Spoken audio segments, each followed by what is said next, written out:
Manood,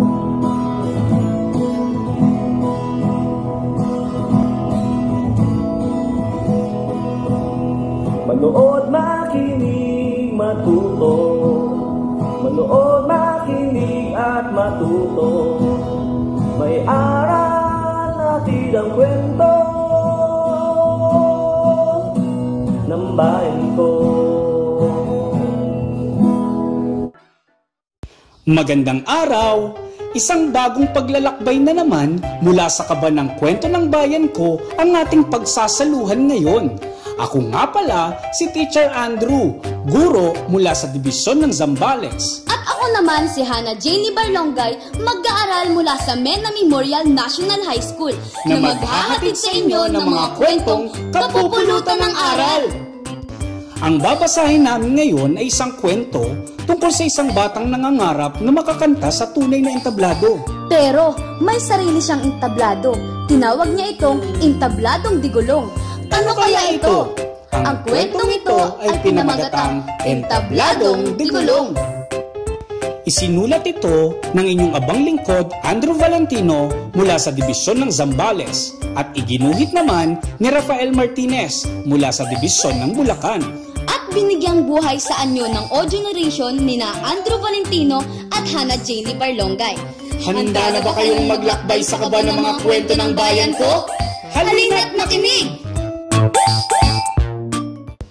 Baay tubo, taid unti, nanalaman doon, tali-tali.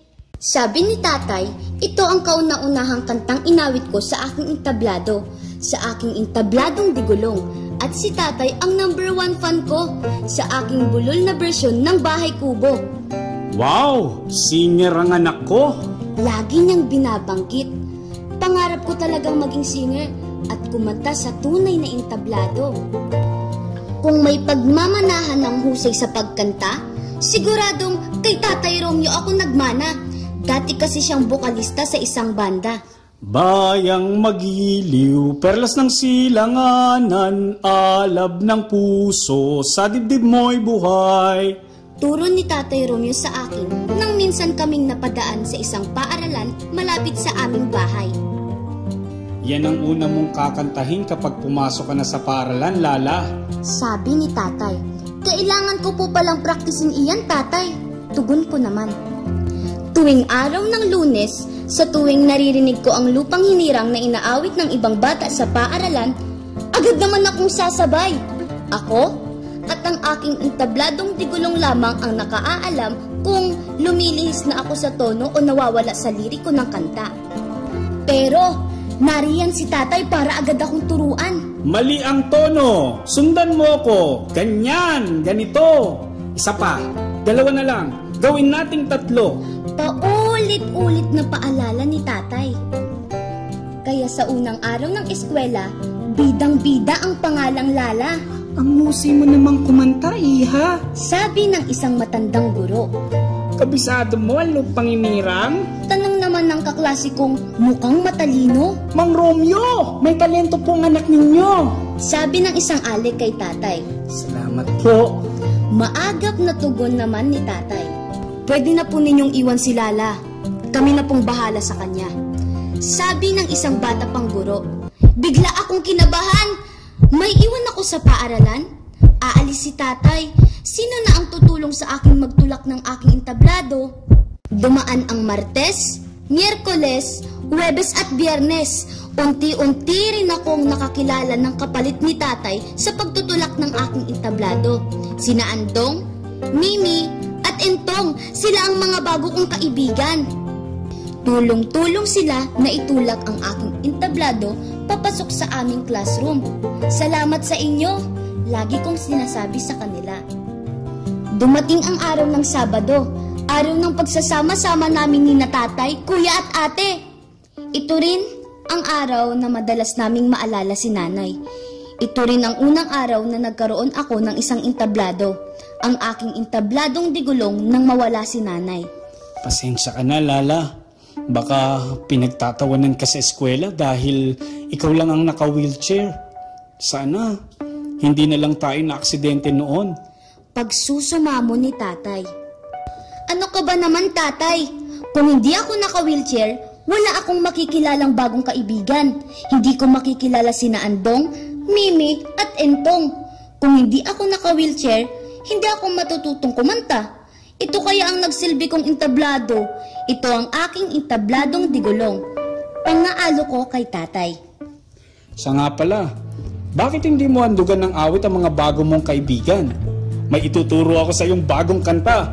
English nga lang, handa ka na? Tanong ni tatay. Sige po, nasasabik na po ako mapakinggan ulit ang boses niyo, tatay. Sabi ko naman. Heal the world, make it a better place for you and for me and the entire human race. Panimula ni tatay. Kantahin mo sa mga kaklase mo yan. Patunay na marami pa ring mabubuting tao sa mundo. Sabi ng tatay ko.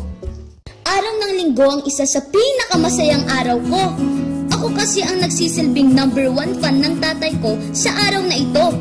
Madalas kasing magsolo si tatay sa simbahan ng Inapuon Bato. Isa rin kasi siyang mga awit. Miyembro siya ng sambal koro ng aming simbahan.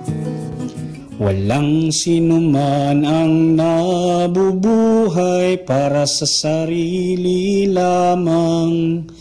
Walang sinuman ang namamatay para sa sarili lamang.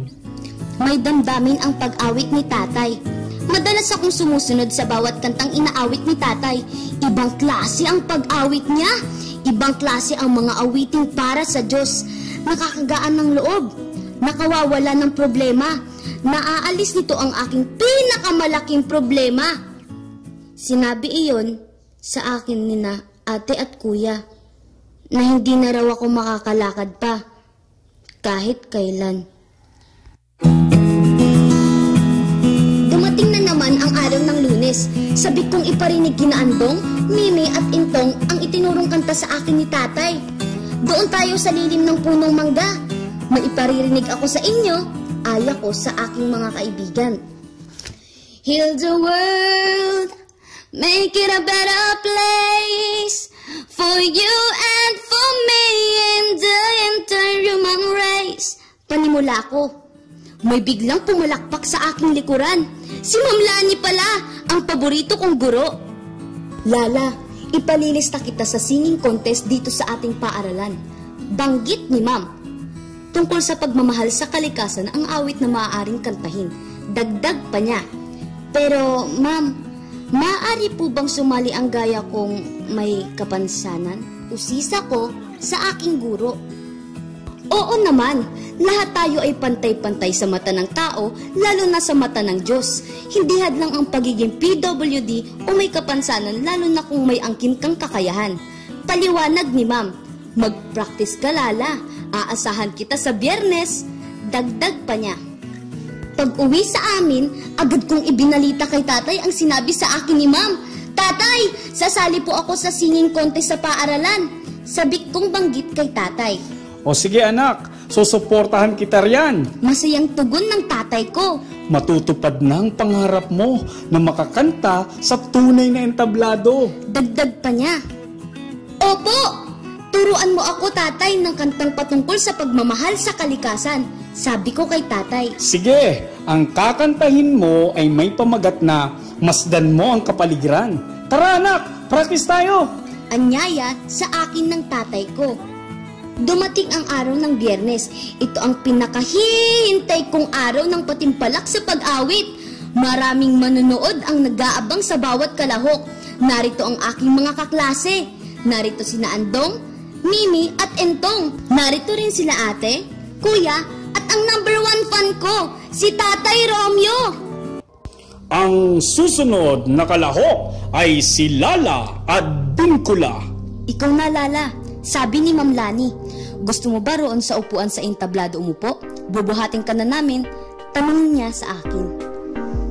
Hindi ako makasagot. Hindi ako makapagsalita. Parang bumagal ang ikot ng mundo. Parang bumagal ang takbo ng orasan. Lala, kaninong tinig iyon? Kay ate? Hindi. Kay kuya? Hindi rin. Kay tatay? Lalong hindi. Kilala ko ang boses ni tatay. Lala, alam ko na. Ngayon ko na lang ulit narinig ang malamig na tinig na iyon. Huwag niyo na po akong buhatin, ma'am. Hindi ko po iiwan ang intabladong pamana sa akin ng nanay ko. Ang aking intabladong digulong. Matatag ang aking tugon. Wala ka bang napapansin sa iyong mga kapaligiran?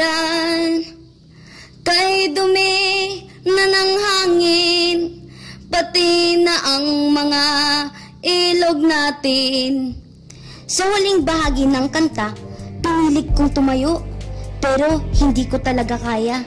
Napaupo ako sa aking wheelchair. Napaupo ako sa itinuturing kong entablado. Biglang nagpalakpakan ang lahat ng tao. Nagtataka man ako pero may kung anong saya sa puso ko. Parang musika sa aking pandinig ang kanilang palakpakan at hiyawan. Hindi na lang pala si tatay ang fan ko, nasabi ko sa aking sarili, at hindi lang pala basta wheelchair ang kasama ko. Sabay ngiti sa aking nag-iisang entabladong digulong. Natupad na nga ang pangarap kong umawit sa tunay na entablado, pero mas panatag akong kumanta sa itinuturing kong entablado, sa aking entabladong digulong. At dito nagtatapos ang kwentong Entabladong Digulong. Maraming salamat sa pakikinig. Ang kaban ng mga kwento ng bayan ko ay mula sa anin ng Bureau of Learning Resources at ng mga Learning Resources Management Section ng Kagawaran ng Edukasyon. Manood, makinig, at matuto.